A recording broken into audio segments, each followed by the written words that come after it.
There's a level of audacity foreigners have in a foreign country. You look at a situation and you're like, oh, is this just white privilege, or is this just a system that put foreigners or white people or people of a different color at the top, and they feel that anything can pass for them? They think that they're above the law. I've covered stories on foreigners misbehaving in Kenya. There's one time a Chinese man had an altercation with a Kenyan man, and the Chinese man slapped the Kenyan man. Well, that did not affect me much as this one. This one tops the list. This one deserves an Oscar because, Jesus, fix it. Jesus, take the wheel. Now, there's a video that is going around showing two Chinese men strangling a Zambian lady in one of the companies in Zambia. In that footage, you see them physically restraining her, pinning her down, and one of them is seen with his arms around her neck area, applying pressure while she struggles to break free.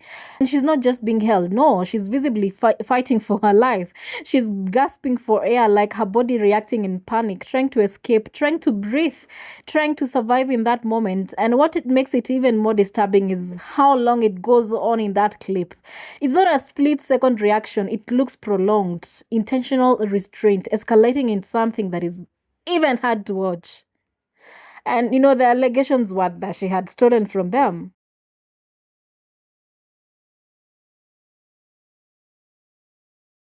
Oh, hey, who passed this? Hey, stop now, stop. Stop. Who passed this? Stop. Who passed this? Don't do that. No, don't do that. Why do that? Open. That one is against the woman. The police don't do this, but why are you doing this? Open this. Hey, leave her. Just lock the door. The door is locked.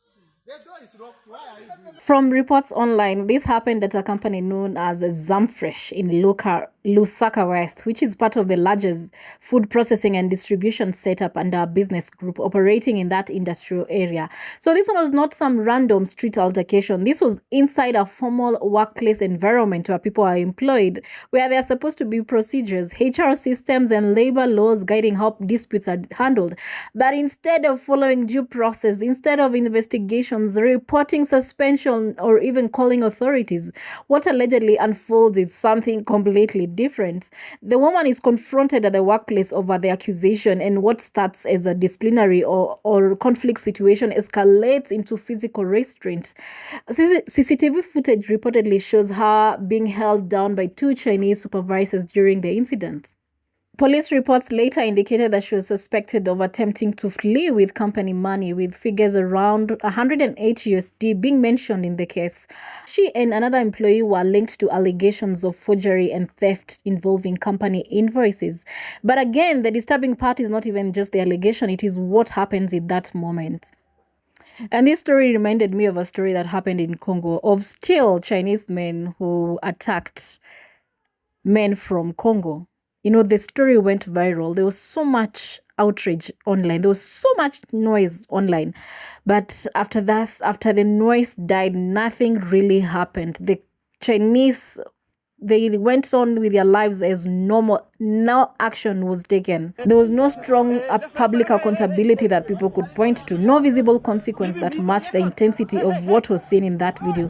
And that's the part that always leave people asking questions, not just about the individuals involved, but about the systems around them, because it starts to feel like there are different levels of agency depending on who is involved, different speeds of justice, different levels of protection, depending on power, influence, or economic relationships. And that is where the discomfort comes in. All these stories, I feel that Africa needs to wake up, and justice cannot be selective. There must be accountability for each and everyone, regardless of their color.